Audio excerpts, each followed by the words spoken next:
Um, It's piling on and on and on.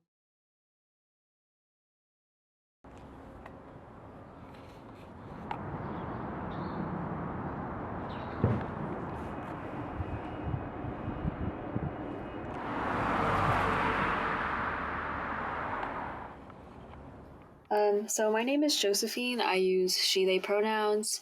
I'm a Chinese American who was mostly raised in New York City, but I did grow up in China for the formative years of my life. I was born in Manhattan.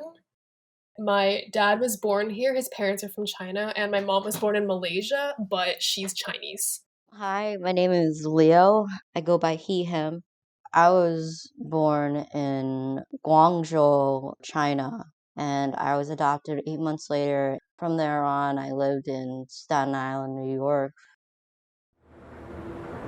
I guess I just identify as Chinese American or Asian American. Chinese American, that's it. For the longest time, people have tried to self identify me, I remember when I'd ask my mom, what should I say? And she was like, you're American. but when it comes to self identifying, it's how I present myself in the world without my parents. That's the group I identify most with, even though our experiences might not all be the same. I relate to you. I relate to a lot of Chinese Americans. And I say Chinese American because I don't feel like I could say that I am Chinese. I'm like white, man. Like, okay, I'm not white, but like, I can't speak Mandarin very well, even though I really, really want to. For the first few years of my life, I would assume that I was fluent in Chinese for quite some time. I took Mandarin for a couple of years at Vassar, and I really enjoyed it. I felt so connected. And there were all these white kids taking Mandarin, and I was like, why can't I do this? I mean, part of me, I didn't grow up speaking it.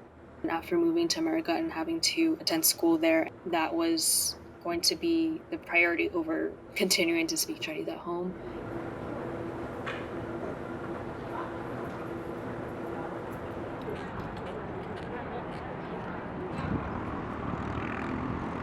The idea, I guess, of the Eastern Asian population for me did not sink in until college. My college is predominantly white, and I never thought that would affect me so much. I was talking to one of my Hispanic friends about this. We were at this party, and he was like, you ever notice how white a space is? And I was like, kind of. Like, I don't think about it initially, but it's kind of an unconscious thought process. And I think that you get used to it. Like in my case, I think because I grew up with a lot of white people, it's more normalized for me. I am, the only Asian Rose member of the family. I'm the only Asian person here. I'm the only non-male here, especially in like a music space.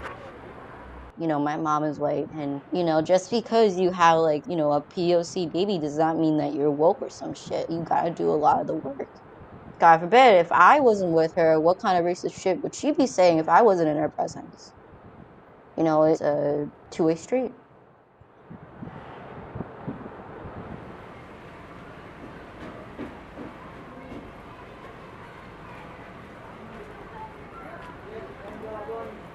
I often feel less Chinese when I'm in Chinatown or at a Chinese supermarket.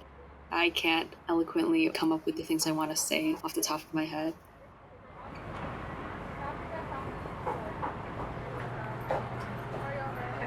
The Asian Americans I know are pretty judgmental, and there's like different levels of Asianness that we might have to compare each other to. It's kind of a weird internal struggle and like kind of making fun of yourself, like, oh, I'm like, a banana. And I'm like, why am I doing that?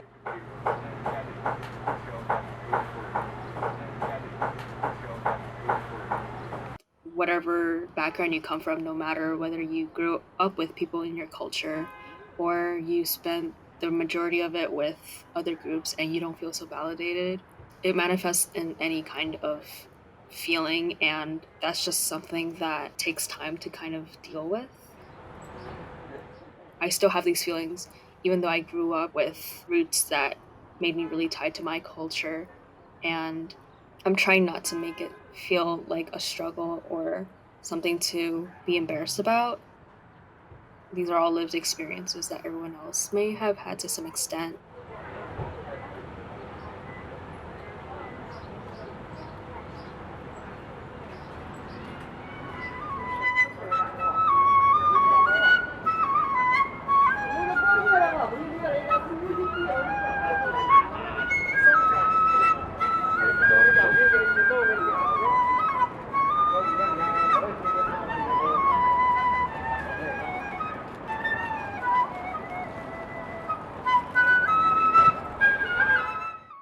I'm in second grade, and my name is Josie. I want you to protest. I yelled out loud. It's half fun, half boring. It's pretty boring to wait of this beach, but I loved walking on the Brooklyn Bridge. You're here.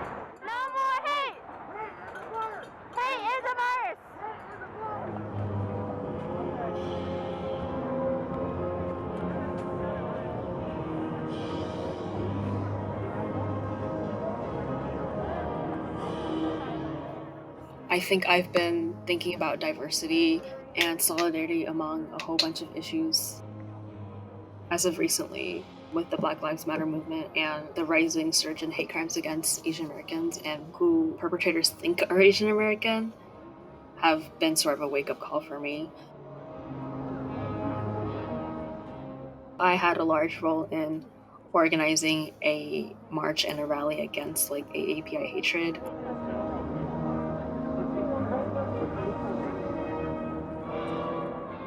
And then later a community vigil for the victims of those shootings.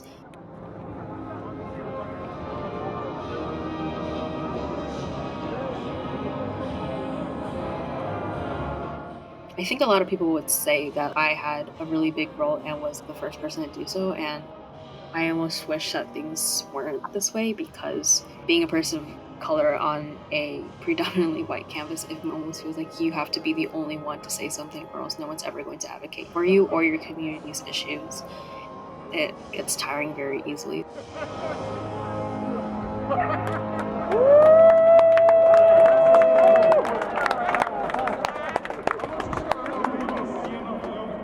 Country, only in America.